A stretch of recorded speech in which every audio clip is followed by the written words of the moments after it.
Hello friends, how are you? Welcome to my channel Teju vlogs. ఈరోజు వీడియోలో మీకు టమాటా పచ్చడి ఎలా ప్రిపేర్ చేసుకోవాలో చూపిస్తాను. అంతకంటే ముందు మన ఛానల్ని ఎవరైనా సబ్స్క్రైబ్ చేసుకోకపోతే ఇలాంటి మరిన్ని వంటల కోసం మన ఛానల్ని సబ్స్క్రైబ్ చేసుకోండి. ముందుగా టమాటా పచ్చడి ఎలా ప్రిపేర్ చేసుకోవాలో అమ్మమ్మ మాటల్లో తెలుసుకుందాం. చెప్పమ్మమ్మ, టమాటా పచ్చడి ప్రిపేర్ చేయడానికి ముందు ఎలాంటి టమాటాలని తీసుకోవాలి? 2 కిలోలు టమాటాలు తీసుకోవాలి. దోరకాయలు 2 కిలోలు తీసుకోవాలమ్మ.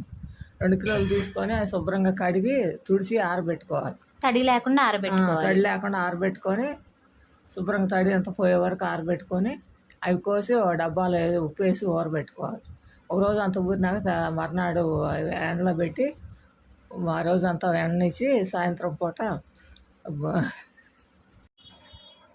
సాయంత్రం ఒక సోలకారం, 3 గిద్దలు ఉప్పు అందులో వేస్తాం కదా. ముందు ఊర పెట్టేటప్పుడు ముక్కల్లో అది చూసి వేసుకోవాలి. ఉప్పు, వెల్లుల్లిపాయలు 1/4 కిలో, చింతపండు 1/4 కిలో, అవన్నీ చింతపండు నీళ్ళలో పెట్టేసి టమాటా రసం ఉంటుంది కదా, దానిలో పెట్టేస్తే అది నానిపోతుంది.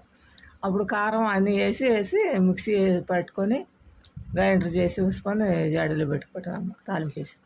తాలింపు అలా జాడీలో పెట్టుకుంటే ఎన్ని రోజులు నిల్వ ఉంటుంది, చాలా నాళ్ళు ఉంటుంది. ఏం పర్వాలేదు, ఏం కాదు. ఓకే అమ్మమ్మ, thank you. Okay friends, thank you. ఇలాంటి మరిన్ని వీడియోస్ కోసం మన ఛానల్ని సబ్స్క్రైబ్ చేసుకోండి. అలాగే ఈ వీడియోని షేర్ చేయండి, లైక్ చేయండి. Thank you for watching friends.